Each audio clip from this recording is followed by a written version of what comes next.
right, final point that they make, and I think it's back to crazy Sonny Hostin again, who throws out guns. We can't apply the Fifth Commandment.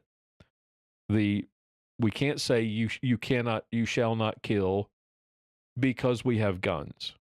Now, we've addressed this before, but I want to get your quick take on that one. Well, what are guns? They are the modern equivalent of a spear, a dagger, a sword, whatever ancient instrument was used for defense or for acts of aggression and war.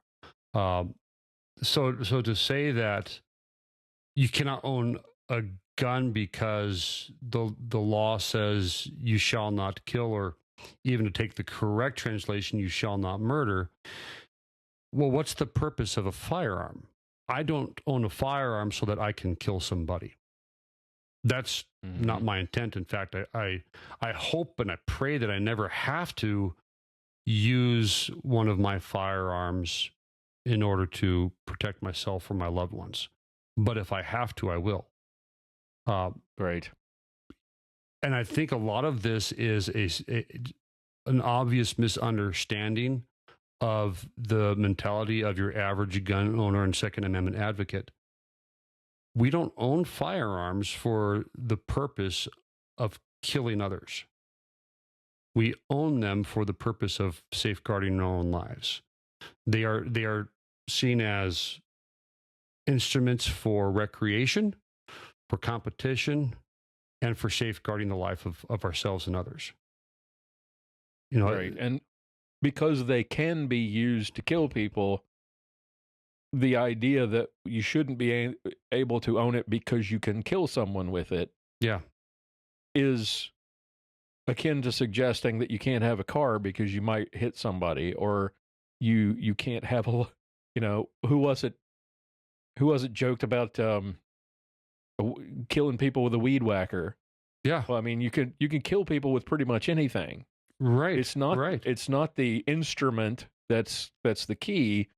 It's the heart of the person who's wielding whatever that instrument is. And they see guns and think the only thing that guns are good for is to kill people, therefore we should not have them. And therefore, the whole idea that, well, we allow guns, so we should allow abortion as well, is quite a stretch logically. Yes, it is. And it's intellectually dishonest at its core. If we are to ban things because they have the capability of ending life, there's a whole lot of stuff we're going to have to get rid of. Yeah. We're going to have to get rid of trans fats. We're going to have to get rid of excess salt. We're going to have to get rid of fast food. We're going to have to get rid of, the biggest killer of American people is heart disease, isn't it? So, hey, we're going to have to get rid of everything that's unhealthy for you.